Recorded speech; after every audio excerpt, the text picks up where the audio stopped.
Thanksgiving dinner, my grandmother asked me, what the heck is this Bitcoin stuff anyway, right?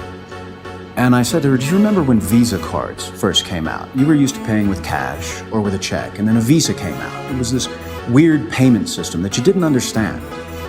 And she said, yeah, I remember that. I said, well, Bitcoin is just the next evolution of another payment system. Brace yourself, Nakamoto was the foundation. What up guys, Nakamoto Crypto here. As you all know, Bitcoin has seen massive inflows of capital from large investors and corporations throughout this year. From Grayscale to MicroStrategy, investing millions of dollars into Bitcoin, betting against the odds, which may be what has allowed the price of Bitcoin to trade well above where it started in the beginning of the year. Despite the turbulences seen in the early months, there is a strong possibility that Bitcoin will continue gaining adoptions amongst the non-retail investors next year in 2021. With the trend of it being a reserved asset only gaining traction as more companies, funds, and large investors acquire it.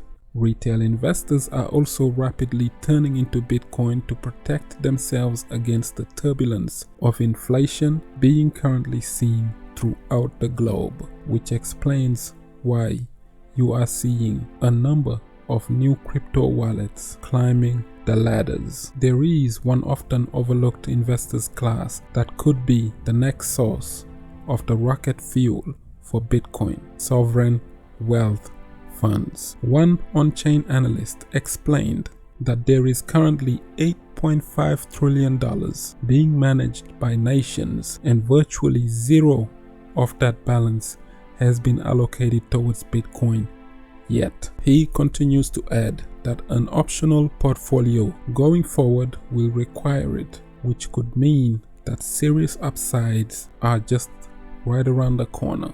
Bitcoin is trading at over 2% and is currently sitting at $11,800. This marks notable upswing from its recent lows of $11,200 set during a recent sell-off. The rebound from these lows with a break above $11,800 has significantly reached its near-term outlook. Whether or not it can break above its next key resistance, which is $12,000, a rejection from there could spark a far-reaching downtrend that degrades its current technical strength. Bitcoin is already gaining adoptions amongst family offices, public and private corporations, as well as institutions. Still, there is an even bigger group of investors who have yet to allocate their money towards BTC. If these investors allocate just a small fraction of their AUM towards BTC,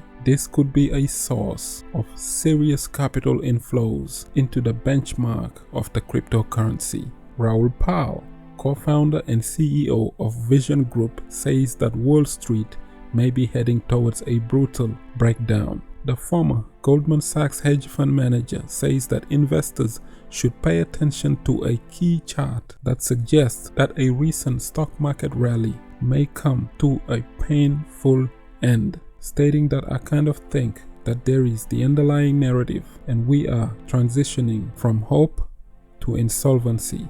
Just remember, if you look at this chart, this is the rally now versus the rally back in 1929.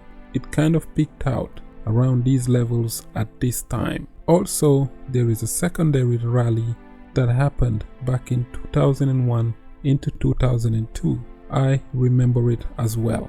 Back then, there was an earlier hope phase back in 2011 as well. That one peaked out after 6 months, so the timing is around here.